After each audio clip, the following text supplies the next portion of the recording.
People piss me off, you know. When people post things like, oh yeah, positive vibes only and positive gang and all this, it's impossible to be positive all the time. Honest.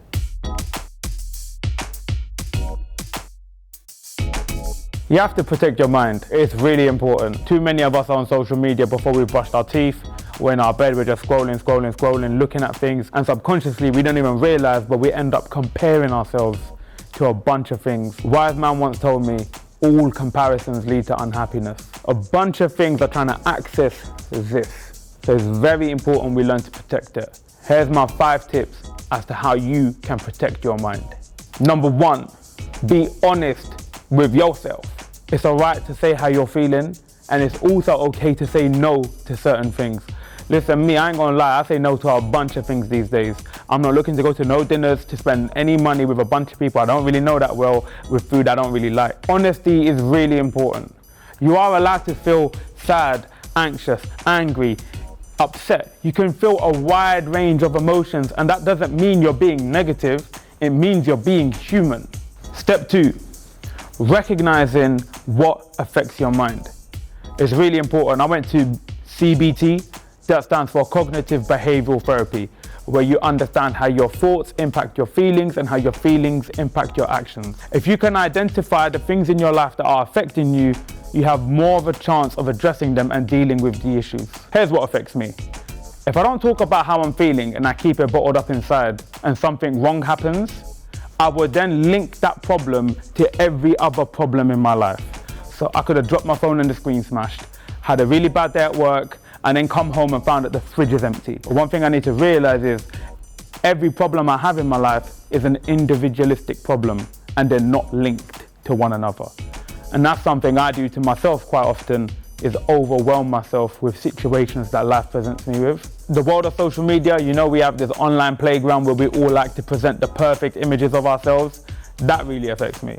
Because I know certain people and they ain't happy all the time, but they're posting and projecting this really perfect image, and I'm like, yo, that's not possible all the time. So what I've decided to do is take time away from that and do things that really make me happy. One thing that really makes me happy is spending time with my nephew, mainly because he doesn't care about anything that's going on in the world besides playing with a cardboard box and making a castle out of it.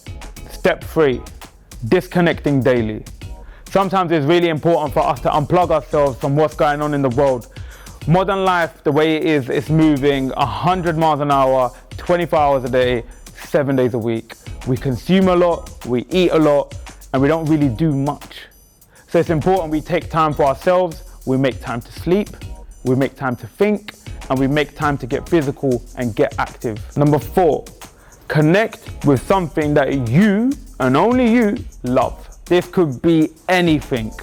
Football, poetry, singing, anything. Just get it out your system. Having a passion project can be really exhilarating. And that feeling you get, you can't get that from many things in life. So whatever gives you that, harness it, embrace it, protect it, and most importantly, live it. And number 5, reflecting on things that you are grateful for. Gratitude is a word that's very underrated in today's world, and I don't believe we embrace it enough. I try to reflect on 3 things that I'm grateful for on a daily basis. And I'm telling you the truth, it makes me feel better. The first thing I was grateful for that happened to me today was being able to open my eyes, having another opportunity at life. Second thing, I was able to put petrol in my car, because I ain't gonna lie, I've been broke for a long time, and now I can put petrol in my car. That's a big deal for me. And thirdly, I had lunch with my dad. And that might not seem like a big thing to a lot of people, but it's something I'm very grateful for.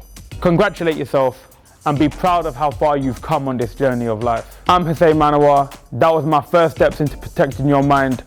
I hope you found it useful.